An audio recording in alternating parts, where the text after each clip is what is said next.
नमस्कार, मैं हूँ संजय शर्मा। आप देख रहे हैं 4 PM न्यूज़ नेटवर्क। आए थे हम लोग अयोध्या और फैज़ाबाद की चुनाव कवरेज करने के लिए। फैज़ाबाद में घूमे, अयोध्या में घूमे, लोगों से बातचीत की, इंटरव्यू किए और फिर पेट पूजा करने का मन किया। भूख लग रही थी बहुत तेज़, मगर फैज़ाबाद में रात के 2 बज रहे थे, सब ढाब कुछ भी नहीं दिख रहा था खाने को। हम लोग हाईवे पर आए, फैज़ाबाद का महिला पॉलिटेक्निक चौराया है, सिंह ढाबा दिखाई दिया और हम यहाँ बैठ गए खाने के लिए। और जब तक खाना आया उससे पहले सलाद आ गया, तो 2 प्लेट सलाद ही खा गए, भूख इतनी तेज़ लगी थी। फिर कुछ पड़ोस में नौजवान बैठे खाना खा रहे थे, कुछ राजनीतिक गुफ्तगू हो रही थी। तो आजकल जब हम चुनाव कवरेज करने निकले हैं जहाँ पॉलिटिकल बातें होती हैं, तो कुछ बातें करने में मज़ा भी आता है, कुछ जानकारी मिलती है इस इलाके में चल क्या रहा है। तो मैं एक बार बातचीत करता हूँ, 4 लोग बैठे हुए हैं, कुछ आइडिया लगेगा कि क्या चुनाव माहौल है, क्या जनता सोचती है, जनता के मुद्दे क्या हैं। क्या नाम है आपका? शुभांशु सिंह। शुभांशु सिंह। ठाकुर साहब। जी ठाकुर साहब जी मुस्कुरा रहे हैं आप ठाकुर साहब के नाम से। जी जी। आपका नाम क्या भैया? प्रेम यादव। प्रेम यादव। प्रेम यादव जी आप मित्र हैं? जी। दादा आपका नाम क्या है? हमारा नाम बाबू चुन्ना पांडे है। नाम बड़ा अच्छा है, चुन्ना पांडे। जी जी। यहीं के रहने वाले हैं? हाँ, हम शहादतगंज सावरकर नगर के रहने वाले हैं। अयोध्या हमारा जनपद है। वाह वाह, बहुत अच्छी बात। आपका नाम क्या है भैया? राजीव सिंह। राजीव सिंह। राजीव सिंह। बिरादरी। हाँ, बिरादरी। राजीव सिंह बिरादरी। ठाकुर। ठाकुर मुस्कुरा रहे थे ना, इसीलिए मैं इशारे कर रहा था आपको। तो कितना बढ़िया कॉम्बिनेशन है, देखिए मुझे तो पता नहीं था, लेकिन यहाँ पे यादव जी भी हैं, यहाँ 2 ठाकुर साहब भी हैं, यहाँ पंडित जी भी हैं। दरअसल ये जाति पूछने का मकसद कुछ और नहीं है। उत्तर प्रदेश का चुनाव इस बार जातियों पे आके अटक गया है। और ये जो पूर्वांचल है, गोरखपुर में एक आवाज़ हुई थी पहले, बहुत पहले, एक लंबी समय के पहले, जब वीरेन शाही हरिशंकर तिवारी थे, तो पूर्वांचल में एक ठाकुर बनाम ब्राह्मण की एक लाइन खींची गई थी। तो उस लाइन पे चर्चाएं होती हैं लखनऊ से लेकर दिल्ली तक। लेकिन बढ़िया कॉम्बिनेशन है, यहाँ पंडित जी भी हैं, यहाँ ठाकुर जी भी हैं और यहाँ यादव जी भी हैं। तो बात शुरू करते हैं शुभांशु से। क्या सीन है भैया, क्या माहौल है? माहौल सर यहाँ पे बहुत सही है। भाजपा यहाँ चुनाव जीत रही है। इसमें कोई भारतीय जनता पार्टी फैजाबाद में चुनाव जीत रही है। जी जी बिल्कुल। आप किसको लड़ा रहे हैं? हम डॉक्टर अमित सिंह चौहान को लड़ा रहे हैं। मतलब पार्टी भाजपा भाजपा। पार्टी। तो आपको भारतीय जनता पार्टी पसंद है? जी पसंद है। अच्छा, जो आपको भारतीय जनता पार्टी पसंद है, आप नौजवान हैं, आपको भारतीय जनता पार्टी में सबसे अच्छी चीज़ क्या लगती है? सर सबसे अच्छी चीज़ तो हमें ये लगती है कि जब इससे पहले सरकार थी तो गुंडागर्दी थी।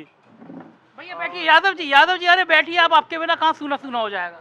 गुंडागर्दी थी, महिलाओं पर अत्याचार होता था, यही सब चीज़ अच्छी है। और भाजपा ने काफ़ी काम भी किया है। जैसे कौन कौन से काम किए हैं? सर सबसे बड़ा मुद्दा है राम मंदिर। भाजपा ने राम मंदिर का काम किया है, नई नई सड़कें बना रही हैं, काफ़ी योजनाएं भी निकाल रही है भाजपा। आप नौजवान हैं, नौजवान को मैंने बहुत नौजवानों से बात की, उनका मानना ये है कि हमें मंदिर से ज़्यादा ज़रूरी हमारे लिए जो है वो रोज़गार है। जी बिल्कुल सही सवाल है। तो आपका क्या मानना है? सर रोज़गार आना चाहिए। तो रोज़गार तो कम आ रहा है सरकार जी में। रोज़गार कम आ रहा है। तो ये बात आपके मुद्दे में है या नहीं है? पर है, रोज़गार तो आना चाहिए सर, सरकार में आना चाहिए। इस सरकार में कम आया है। जी जी जी। तो आपने योगी जी से कभी कहा नहीं कि रोज़गार बढ़ाइए? नहीं सर, हम लोगों ने अपील की है सर। योगी जी ने भरोसा दिलाया है कि इस बार सरकार बनेगी तो रोज़गार मिलेगा नौजवानों को। अच्छा, आपके इलाके के आसपास में घूमा, आवारा पशुओं ने बहुत नुकसान किया, किसान बहुत दुखी हैं। जी आवारा पशु बहुत है सर। क्यों है ये? सर अब इसको क्या किया जा सकता है? मतलब योगी जी ने कुछ क्यों नहीं कर सकते? योगी जी सर पशुशाला बनवा रहे हैं, वहाँ पे अधिक से अधिक ऐसा होगा कि इस साल इस सत्र में भी ज़्यादा से ज़्यादा पशुशाला बनेंगे, उसमें एकत्र होकर सब जाएंगे, ज़्यादा से ज़्यादा काम करेंगे योगी सर। अच्छा, उत्तर प्रदेश में अयोध्या का जब जिक्र आता है तो सबसे ज़्यादा चर्चा अयोध्या सीट की होती है, जहाँ से समाजवादी पार्टी पवन पांडे को लड़ा रही है। और क्या स्थिति है, पवन पांडे जीतेंगे हारेंगे? हारेंगे सर। पक्का हारेंगे? पक्का पक्का। अच्छा, क्यों हारेंगे? सर अब इसमें क्या बताएं, भाजपा की लहर भी है और भाजपा ने काफ़ी काम भी किया है, तो इसीलिए माननीय वेद प्रकाश गुप्ता जी वहाँ से चुनाव जीतेंगे, काफ़ी अच्छी वोटों से जीतेंगे। तो आपने वेद प्रकाश गुप्ता का प्रचार किया है? जी किए हैं, अच्छा, कब के किया है? एकदम बिल्कुल कर। एक दूसरी सीट है यहाँ पे बहुत ज़्यादा चर्चा में रहती है, गोसाईगंज। वहाँ से एक समाजवादी पार्टी के अभय सिंह लड़ रहे हैं, उनकी क्या स्थिति है? सर स्थिति तो सही ही है, अब आगे चुनाव देखिए, वहाँ पे भी चुनाव चल रहा है, 50-50 का मामला है उसमें भी। मतलब अभय सिंह जीतेंगे हारेंगे? सर अब ये तो हम नहीं बता सकते हैं, लेकिन बीकापुर अयोध्या से भाजपा चुनाव जीतेगी। हाँ, जीतेगी, लेकिन मैं गोसाईगंज चूँकि ज़्यादा चर्चा में रहती है, जी। अभय सिंह के मुकाबले कौन लड़ रहा है? अभय सिंह के मुकाबले सर खब्बू तिवारी की पत्नी आरती तिवारी जी लड़ रही हैं। अब वहाँ पे तो हम प्रचार करने गए नहीं थे, यहाँ 2 जगह प्रचार करने गए थे, बीकापुर विधानसभा और अयोध्या विधानसभा। यहाँ पे भाजपा जीत रही है। अभी आपका जिक्र हुआ तो आप बता रहे थे कि अभय सिंह जी को वहाँ पे अभय सिंह जी सर जीत जो जाएंगे। साथ वाले हैं वहाँ पे, जो साथ के रहते हैं लड़के सब अभय सिंह जी के साथ रहते हैं, वो बता रहे हैं कि अभय सिंह का चुनाव अच्छा है और अभय सिंह चुनाव जीत रहे हैं। आपका क्या मानना है? सर अब जो जो सब कह रहे हैं वही हम भी कह रहे हैं कि अभय सिंह जी चुनाव जीत रहे हैं। वो तो 10 तारीख को पता चलेगा कि अभय सिंह चुनाव जीत रहे हैं कि आरती तिवारी जी चुनाव जीत रही हैं। आप गोसाईगंज में कुछ क्या चाहते हैं, कौन जीते, अभय सिंह जीते या तिवारी जी जीते? हम तो चाहते हैं सर अभय सिंह जीते। मतलब आपसे अच्छा इंसान मैंने नहीं देखा ठाकुर साहब। आप चाहते हैं फैजाबाद से पवन पांडे हार जाएं और गोसाईगंज से समाजवादी पार्टी के अभय सिंह जीत जाए। मतलब ठाकुर साहब पंडित जी हार जाएं और ठाकुर साहब जीत जाएं। उसका भी रीजन है सर, वहाँ पे जातिवाद हो गया है। अच्छा, ठाकुर पंडित हो गया। आप किसी से भी पूछ लीजिए, वहाँ पे अगर गोसाईगंज गए होंगे तो वहाँ पे आप पूछ लीजिए, ठाकुर पंडित हो गया है वहाँ पे। तो जहाँ पे ठाकुर पंडित हो गया तो वहाँ पे आप ठाकुर साहब के साथ आ गए और फैजाबाद में मतलब समाजवादी पार्टी फैजाबाद में हार जाए, गोसाईगंज में जीत जाए। ये बिल्कुल सही है सर। वहाँ पे जातिवाद ना हुआ होता तो इसके पहले खब्बू तिवारी जी अधिक से अधिक वोटों से जीते थे। हम लोग उनका समर्थन भी करते इस बार अगर वो होता, लेकिन इस बार वो जातिवाद कर दिए हैं, ठाकुर पंडित कर दिए हैं, इसीलिए हम लोग अभय सिंह के साथ भी हैं। हाँ, मतलब देखिए, उत्तर प्रदेश का ये बिल्कुल नायाब नमूना है, नायाब चीज़ है। एक नौजवान है जो कह रहे हैं फैजाबाद में पवन पांडे हारेंगे, हम हराएंगे और गोसाईगंज में हम अभय सिंह को दिखाएंगे, क्योंकि अभय सिंह ने के इलाके में ठाकुर पंडित हो गए तो हम ठाकुर हैं, वहाँ ठाकुर को जिताएंगे और फैजाबाद में हम भारतीय जनता पार्टी के नेता हैं तो हम पवन पांडे को हराएंगे। ये ये ये कोई विरोधाभासी विचारधारा नहीं है? सर ये तो उनको सोचना चाहिए ना, जो ये ठाकुर पंडित जातिवाद किए हैं। इसके पहले वो चुनाव जीते थे, अभय सिंह जी चुनाव हार गए थे, इससे पहले जातिवाद नहीं था। देखिए, नेता तो जातिवाद करते हैं, लेकिन जो कार्यकर्ता होता है वो तो उसकी निष्ठा तो पार्टी में होती है। तो आपकी निष्ठा अभय सिंह में है, जातिवाद में है या पार्टी में है? सर हमारी निष्ठा पार्टी भारतीय जनता पार्टी में है, लेकिन बस गोसाईगंज में गड़बड़ा जाती है जहाँ ठाकुर साहब होते हैं। नहीं, वहाँ पे गड़बड़ा नहीं जाती है। इसके पहले चुनाव वो जीते थे, लेकिन इस बार जब वो जातिवाद कर दिए हैं तो सर अब तो मामला जाहिर सी थोड़ा दिल गड़बड़ा गया है जाहिर सी ना। बात है सर। पंडित जी, थोड़ा सा मैं आगे कर लेता हूँ कुर्सी आपकी, आपसे पड़ोस में आ जाता हूँ। बहुत बढ़िया रोचक बातें हुई, ऐसी बातें चुनाव में आमतौर पे, और इतनी साफगोई। मैं इनकी साफगोई के लिए इनको बधाई दूंगा। आमतौर पे लोग बोलते नहीं हैं, मतलब खुलेआम बोल रहे हैं कि भैया फैजाबाद में हम चाहते हैं पवन पांडे हार जाएं और गोसाईगंज में हम चाहते हैं अभय सिंह जीत जाए।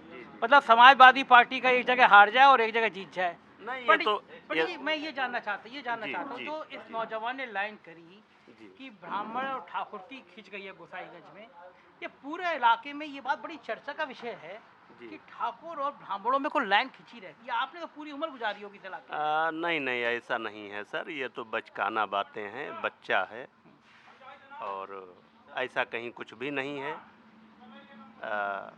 बहुत आशा भरी निगाह से देखते हैं लोग अपने नेता को, और ये सब इन बातों में आप न जाइए, ये तो बचकानी बातें हैं। और जहाँ तक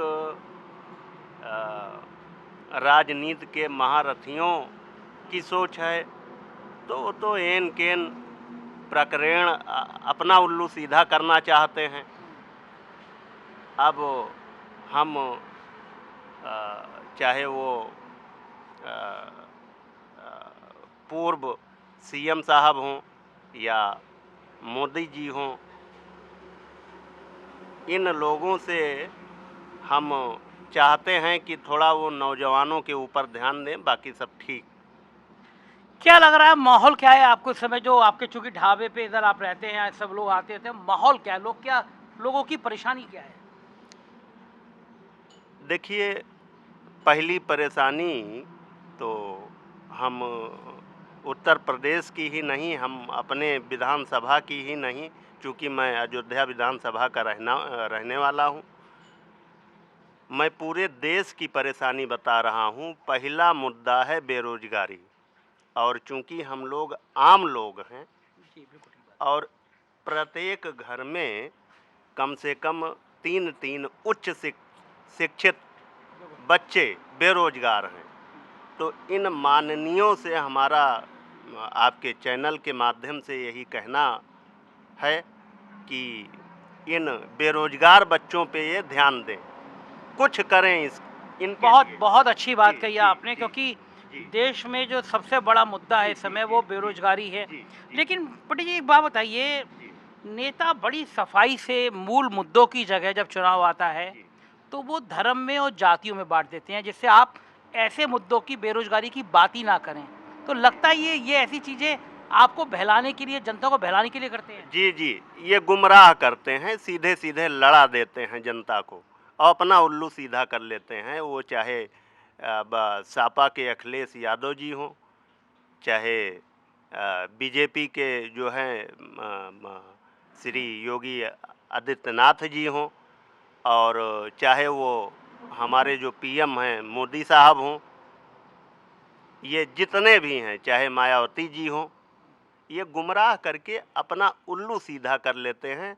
अच्छा, इसका कारण भी है, इंडिया में लोग बहुत ज़्यादा अशिक्षित हैं और जो शिक्षित हैं वो बेरोजगार नहीं पा रहे हैं।